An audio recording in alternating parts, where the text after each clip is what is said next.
মালয়েশিয়ায় কর্মী পাঠাতে নানা হয়রানি ও প্রতারণার অভিযোগে ৪ বছর বন্ধ থাকার পর ২০২২ সালের জুনে আবার খোলে দেশটির শ্রমবাজার।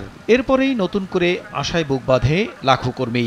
সব এজেন্সির জন্য কর্মী পাঠানোর সুযোগ উন্মুক্ত না রাখায় সরকার নির্ধারিত ৭৯,০০০ টাকার ৫ থেকে ৭ গুণ টাকা হাতিয়ে নেয়ার মাধ্যমে কর্মী পাঠানোর সুযোগ নেয় মাত্র ১০১টি এজেন্সি।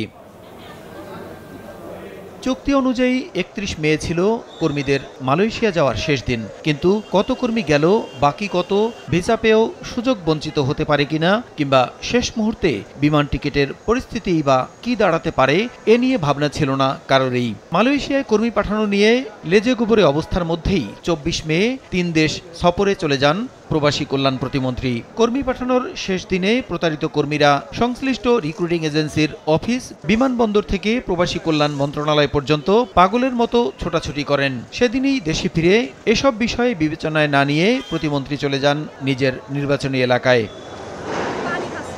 নগদে ৫০০ টাকা বা তার বেশি পেমেন্টে পেতে পারেন ঢাকায় জমিসহ ২০ কোটি টাকার পুরস্কার।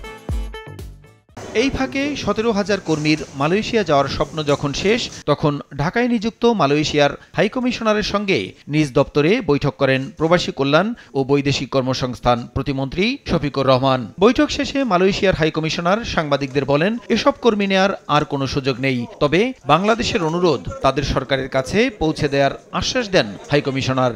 We have a stand on this that we stick to the deadline of May 31st in order to reassess the needs as well as to address the loopholes. Honorable State Minister somehow asked us to reconsider. We will convey to Kuala Lumpur about this.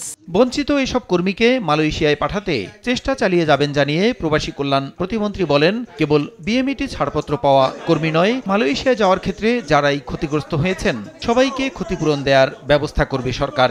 Through the high commission আমরা appeal করেছি যে এই অন্ততপক্ষে এই ১৭,০০০ যাদের visa পেয়েছে তাদেরকে তাদের দেশে এন্ট্রি এবং কাজের ব্যবস্থা করে দেওয়ার জন্য। এই তদন্ত কমিটির মাধ্যমে যারা দোষী সাব্যস্ত হবে তাদের বিরুদ্ধে আমরা ব্যবস্থা গ্রহণ করব। যারা বিএমইটি কার্ড পেয়েছে, যারা ই ভিসা পেয়েছে, যারা এজেন্টের মাধ্যমে যাওয়ার প্রস্তুতি নিয়েছে, যারা এমনকি যারা ভিসা পায় নাই, তাদের ব্যাপারেও আমাদের মন্ত্রণালয় কনসিডার করবে। মাত্র ৫ থেকে ৬,০০০ কর্মী মালয়েশিয়া যাওয়া থেকে বঞ্চিত হয়েছে বলে রিক্রুটিং এজেন্সি মালিকদের সংগঠন বায়রার দাবিও মানতে নারাজ প্রবাসী কল্যাণ প্রতিমন্ত্রী।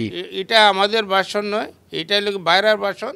প্রসূন আশিস, সময় সংবাদ, ঢাকা।